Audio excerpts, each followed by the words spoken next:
Fala aí, galera. É uma grande satisfação para mim estar participando a convite da Moema no projeto Ciência e Cultura em Tempos de Pandemia. Então vamos lá, vamos conversar de um tema interessante.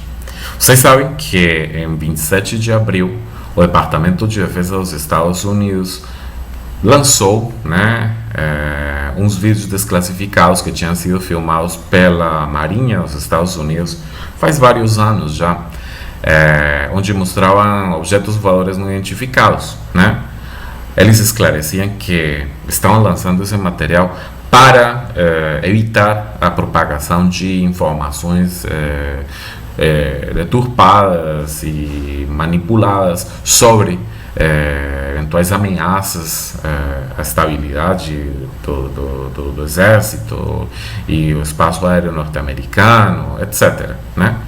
Vem lançar esse vídeo logo no momento em que todo mundo está achando que está acontecendo tudo fora do normal que poderia acontecer, em meio a uma pandemia.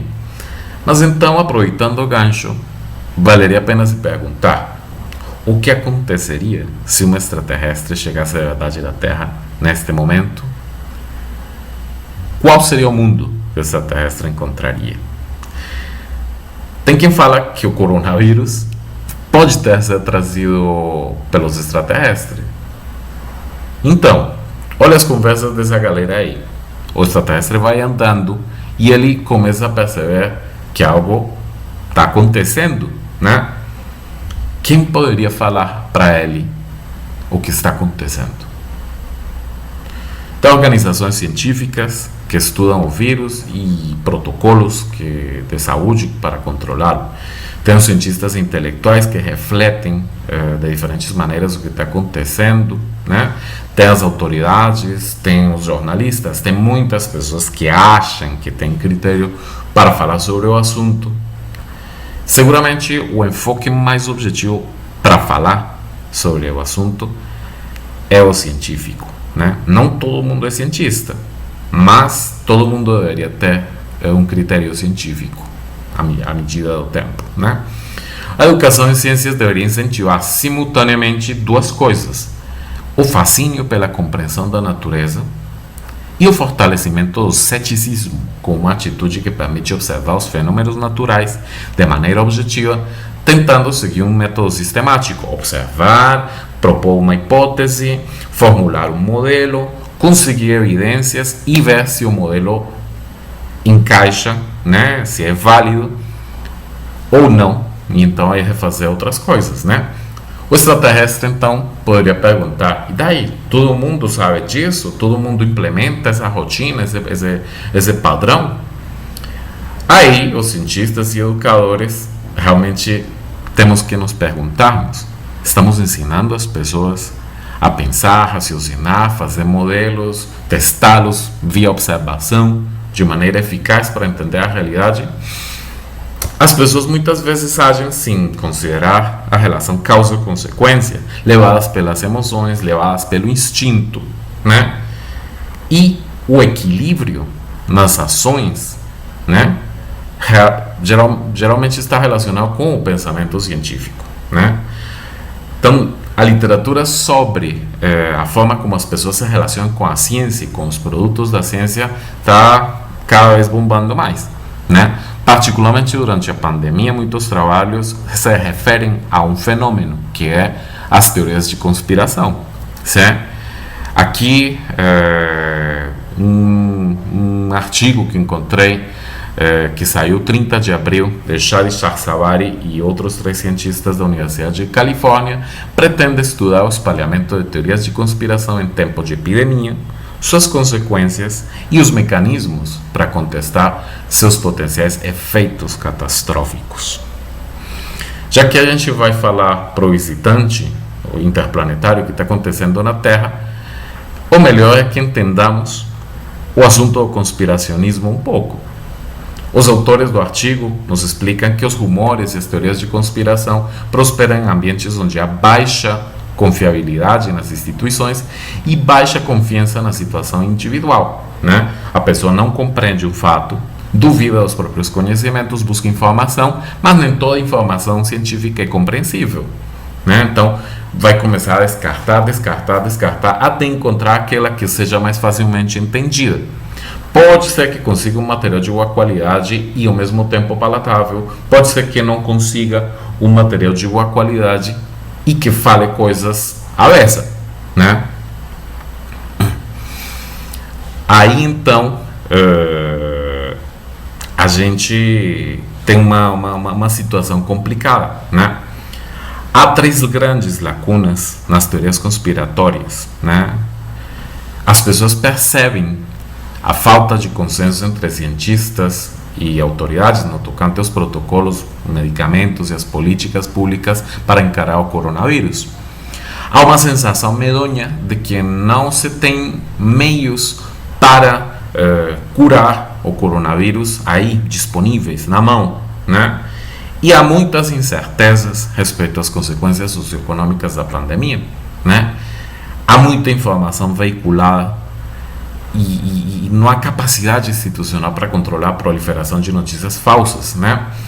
Essas notícias exploram os medos das pessoas, o medo ao controle excessivo, o medo à morte, o medo à fome, o medo ao desemprego.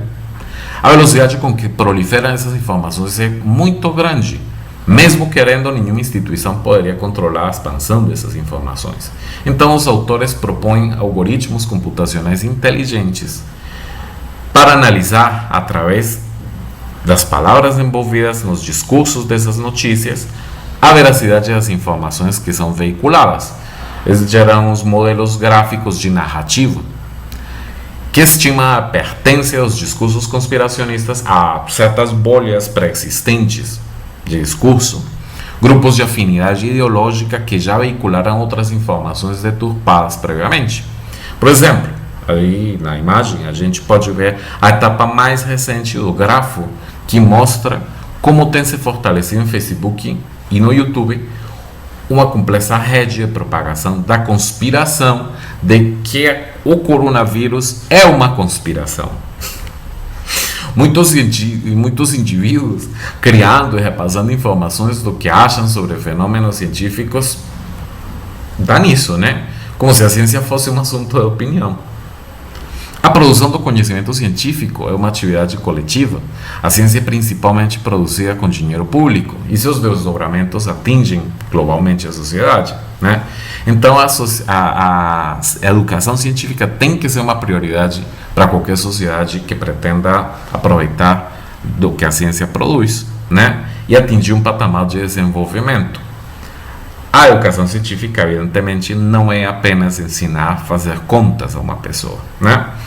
A educação científica deve fornecer a melhor máscara possível. Sim, a gente está precisando de uma máscara porque, incluso antes do coronavírus, estávamos sendo vítimas de uma epidemia perigosa, as fake news, né? A gente já está há 5 anos evitando, né, o contágio com os negacionismos, né? Tem que negar que as vacinas são importantes, tem que negar a redondez da Terra, né? A educação científica deve nos munir de boas máscaras, com uma peneira bem fininha, né? Para saber filtrar os rumores, os boatos, as informações que chegam, que o 5G causa coronavírus, que a pandemia é uma farsa para acabar com o sistema produtivo, que foi inventado por uns países para acabar com outros. Já existem ferramentas online, incluso para estourar as bolhas de notícias falsas em tempo real. Por exemplo, o site Snopes fornece uma ferramenta do tipo. No vídeo passado, a Ximena Merino nos falar sobre a literatura na pandemia, né? E citar o livro de Cameron de Giovanni Boccaccio, escrito no século XIV, sobre a necessidade de fugir e se isolar da pandemia para manter o mundo perdido, né? Às vezes, em pleno século XXI, pareceria que você está assistindo a cenas como as que seguramente houve nos anos 1300, em plena pandemia dessa época, né? Pessoas perseguindo e matando bichos amaldiçoados, buscando pelos no meio de livros sagrados, porque com um chá com esse pelo vai dar certo a cura do coronavírus, né? Muitas pessoas que não podem ficar em casa porque trabalham em setores prioritários porque não tiveram escolha, né? não tem condição de fazer toda essa triagem, toda essa análise que as notícias são boas, que são falsas, etc. Né? Você que está no isolamento, você que está assistindo esta live, pode contribuir para resolver esta situação. Os rumores e as teorias de conspiração são uma ameaça que vem de pessoas que se sentem ameaçadas, né? Então, precisamos furar a bolha dos rumores e das inverdades. Não todo mundo mexe com a programação de grafos, não todo mundo é cientista de dados, né? Mas você pode implementar seu algoritmo mental para validar informação, conferindo qualquer informação veiculada e suspeita em diferentes bases de dados, de fact-checking, de boatos, tipo Snopes, ou incluso boatos.org, que também existe, né? A educação é um mecanismo de formação de cidadãos. Numa sociedade hipertecnológica, hiperconectada, é necessário compreender os fatos presentes na cotidianidade para exercer a cidadania, né? Quando você recebe vacinas e tratamentos pelo SUS, você está exercendo cidadania através de produtos da ciência. Quando você usa tecnologia de comunicação, transportes massivos, né? A gente não pode misturar o que é um indivíduo consumidor de tecnologia com o fato de ser um cidadão ciente do impacto da tecnologia e da ciência na própria vida, né? Então, como explicar a diferença entre indivíduo e cidadão para um extraterrestre, né?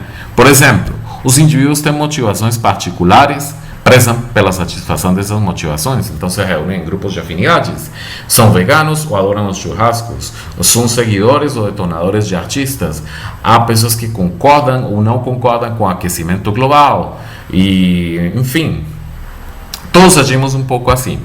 Ser cidadão é algo mais complexo. Você tem que agir com responsabilidade para não causar problemas nos outros, na medida do possível ter interesse em contribuir para o benefício coletivo. O cidadão tem que ser ciente de direitos e deveres, né?